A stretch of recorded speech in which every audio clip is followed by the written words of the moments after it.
ഈ വർഷത്തെ ഏറ്റവും റിപ്പീറ്റ് വാല്യൂ ഉള്ള ചിത്രമെന്നാണ് പലരും മോഹിനിയാട്ടത്തെ വിശേഷിപ്പിക്കുന്നത്.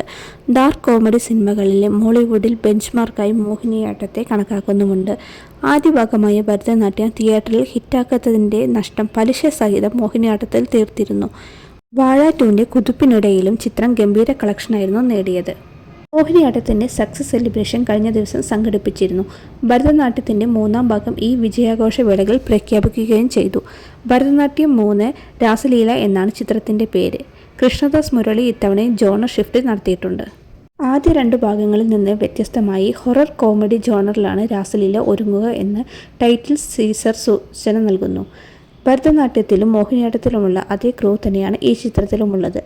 ആദ്യ സിനിമയായ ഭരതനാട്യം തിയേറ്ററുകളിൽ പരാജയപ്പെട്ടപ്പോൾ പരസ്പരം തളരാതിരിക്കാൻ വേണ്ടി മാത്രം അണിയറ പ്രവർത്തകർ ഒത്തുചേർന്ന് ഒരു സക്സസ് പാർട്ടി നടത്തിയിരുന്നെന്നും എന്നാൽ ഇന്ന് ഇങ്ങനെ ഒരു ഒറിജിനൽ സക്സസ് പാർട്ടി നടത്താനാകുമെന്നും ഞാൻ പ്രതീക്ഷിച്ചിട്ടില്ല എന്നും കൃഷ്ണദാസ് മുരളി പറഞ്ഞു. എന്നാൽ ആ ചിത്രത്തിന് ഒരു 2ാം ഭാഗം ഉണ്ടാകുമെന്നും അതിലൂടെ ഇതുപോലൊരു ഒറിജിനൽ സക്സസ് പാർട്ടി ആഘോഷിക്കാൻ പറ്റുമെന്നും ഞാൻ ഒട്ടും പ്രതീക്ഷിച്ചിരുന്നില്ല എന്നും കൂട്ടിപ്പറഞ്ഞു. വിജയത്തിൻ്റെ മുഴുവൻ ക്രെഡിറ്റും തോമസ് ഏട്ടനും സൈജു ചേട്ടനും തന്നെ അവകാശപ്പെട്ടതാണെന്നും കൃഷ്ണദാസ് മുരളി പറയുന്നു.